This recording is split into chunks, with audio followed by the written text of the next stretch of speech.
علامہ ابن عثیمین نے لکھی ہے، بہت زبردست ہے، کہ شیطان جو ہے کبھی اندر میں جا کر تکلیف دیتا ہے اور کبھی جو ہے باہر سے تکلیف دیتا ہے۔ سامنے بیان کر رہا تھا کہ شیطان اور جنات انسان کو اندر جا کر بھی تکلیف دیتا ہے اور شیطان اور جنات باہر سے بھی تکلیف دیتا ہے، کبھی اندر چلا جاتا ہے تکلیف دیتا ہے، کبھی دور سے تکلیف دیتا ہے۔ اب یہ شیطان اور جنات جو ہے ایک تو ایسے ہی جنگلوں میں رہتے ہیں، ویسے ہی ایسی جگہ میں رہتے ہیں، درختوں پر رہتے ہیں، جھاڑیوں میں رہتے ہیں، یا ایسی جگہ جہاں رہتے ہیں ہم نے وہاں اس درختوں کو کاٹ دیا تو ان کے گھروں کو کاٹ دیا، گویا ان کے گھروں کو توڑ دیا، ان کی جھاڑیوں کو توڑ دیا، وہاں ہم نے مکان بنا دیا، تو ایسی صورت میں وہ ہمیں ستاتے ہیں، وہ تکلیف دیتے ہیں۔ یا پھر ان کے اوپر پانی گندا ڈال دیا، یا پیشاب راستے میں کر دیا، یا اور بہت ساری طریقے ہیں۔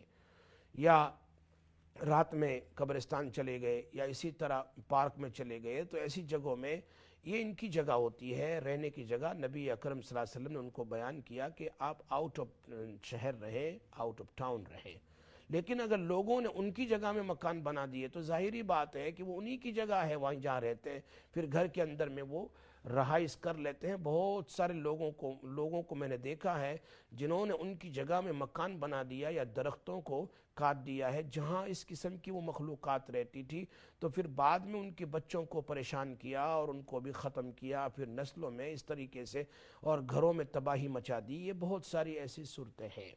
خیر، یہ ایک دوسرا موضوع ہے، لیکن عام طور پر جنات اور شیطان کوئی ایسے جنات بیٹھے ہوئے نہیں ہے کہ ہر وقت انسان کے پاس آئے۔ جب تک کہ ساحر، مجیشن، جب تک کہ کوئی ایسا عمل نہ کرے اور قبرستان سے یا سمندر سے کوئی جنات کو حاضر کرے، شیطان کو حاضر کرے اور لے کر کے پھر کسی پر بھیجے، تب کسی پر مسلط کرنے سے یا تو وہ اندر چلا جاتا ہے یا اس کے گھر میں رہتا ہے اور اس کے گھر کے اندر میں تباہی مچاتا ہے، کبھی چوری، کبھی سامان، کبھی آپس میں لڑانا اور کبھی غصہ کروانا۔ بہت ساری شکلیں ہیں جو میں آپ کو بھی بیان کروں گا حدیث کی روشنی میں۔ تو یہ دو ہی چیزیں ہیں، ان دونوں سے بچنے کے لیے کون سی چیز ہے؟ ان دونوں سے، شیاطین اور جادوگروں سے بچنے کے لیے سب سے زبردست اور سب سے بہترین راستہ کیا ہے؟ نبی اکرم صلی اللہ علیہ وسلم نے کون سا ایسا وظیفہ پوری زندگی پڑھا ہے؟ کون سا ایسا وظیفہ ہے جو رسول اکرم صلی اللہ علیہ وسلم، جو امام الانبیاء ہے، جن پر بھی جادو ہوا تھا،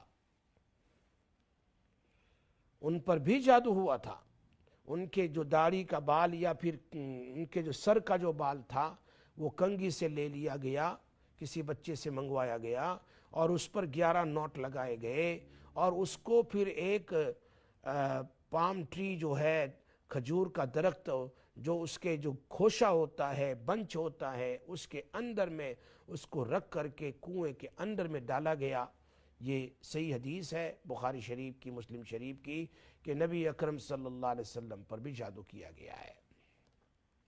اللہ کے حبیب صلی اللہ علیہ وسلم نے کون سا وہ وظیفہ تھا جس پر مکمل عمل کیا ہے، صبح میں بھی، فجر کے بعد اور شام میں بھی؟ اور ایسا کون سا وظیفہ ہے جس کو صبح میں پڑھ لیا جائے تو شام تک، اور شام میں پڑھے تو صبح تک؟ انسان شیاطین سے اور میجیشن سے اور جادوگروں سے بچا رہتا ہے۔ آپ تمام مجھ سے بڑے ہیں، میری عمر کے ہیں، میں ان تمام کو ایک صحیح بات کی طرف رہنمائی کرنا چاہتا ہوں۔ اللہ پاک ہم سب کو عمل کی توفیق دے۔ ہم نے نبی اکرم صلی اللہ علیہ وسلم کے طریقے کو چھوڑ دیا ہے نا، اس لیے پریشان رہتے ہیں۔ اس لیے وہ کون سا وظیفہ ہے جو بخاری شریف میں ہے، مسلم شریف میں ہے، ابو داؤد شریف میں ہے؟ میں آپ کو حدیث سناتا ہوں۔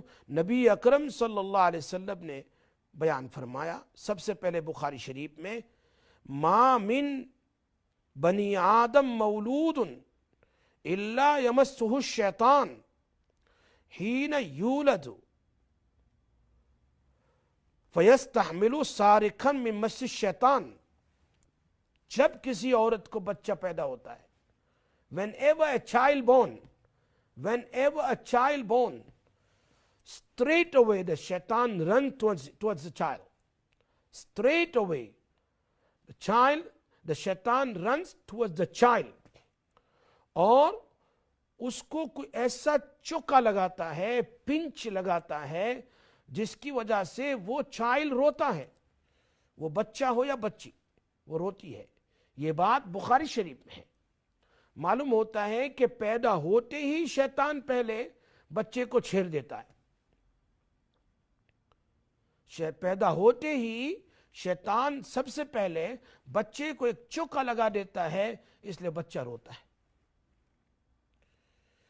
ایک حدیث میں نبی اکرم صلی اللہ علیہ وسلم نے بیان فرمایا, الرؤیا ثلاث منها احاویل من الشیطان لیحزن بها ابن آدم. صحیح روایت. فرمایا خواب کی 3 قسمیں ہیں. there is 3 type of dreams. ان میں سے ایک خواب وہ ہے کہ شیطان خود خواب میں آتا ہے. مسلم شریف کی حدیث ہے, اگر کوئی آدمی یہ وظیفہ پڑھ کر نہ سوئے تو اس کی ناک کے اندر میں شیطان بیٹھا رہتا ہے پوری رات, ناک کے اندر میں. ہاں, اور ایک صحیح حدیث میں ہے اس کے گردن پر, نیک, آن ہز اور ہر نیک, شیطان 3 نوٹ لگا دیتا ہے. 3 نوٹ لگا دیتا ہے. He puts 3 knots. یہ اٹھتا ہے فجر میں, دعا پڑھ لے سب سے پہلے, پھر وضو کر لے, پھر نماز پڑھ لے, then 3 knots is open. So مسلم شریف کی حدیث ہے کہ یہ ناک کے اندر میں بیٹھتا ہے. He sits, his place is under the nose overnight. اور پھر کیا کرتا ہے, bad dreams, برے خواب رات میں اس کے اندر میں لاتا ہے. کبھی سانپ نے کاٹ لیا, کبھی اوپر سے نیچے گر گیا, کبھی سمندر میں ڈوب رہا ہے, کبھی کوئی تمہیں قتل کر رہا ہے, کبھی کسی نے مار دیا آپ کو, مار رہا ہے کوئی, کبھی قبرستان میں ایسا لگ رہا ہے دفن ہو رہا ہوں. بے شمار ڈریمز ہیں. اور ایک پوری رات گویا کہ ایک ڈریم ہی چل رہا ہے, اور ایسا کہ صبح اٹھتا ہے تو دماغ خراب ہوتا ہے. یہ کیا ڈریم تھے؟ یہ ہے شیطانی خواب جو ہے, شیطانی خواب. کیوں؟ لیحزن بها ابن آدم. شیطان want to grieve, شیطان want to make sad ابن آدم, the child of Adam, the children of Adam. اور ایک روایت میں ہے وہ تخویف من الشیطان. He makes a person frightened in his dream or in her dream. خواب میں ڈراتا ہے, کبھی چوک کر دیتا ہے ایسا گلے سے, کبھی ایسا لگتا ہے something sitting on my chest. I cannot move on the right side nor the left side. I'm trying to read Ayatul Kursi in my sleep. I cannot read. بہت ساری چیزیں ہیں different way.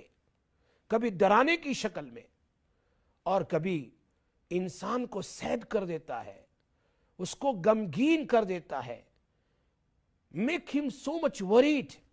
Different type. That's why they slowly they go in a depression. Oh, what's going to happen now? What's going to happen? Different type of dreams.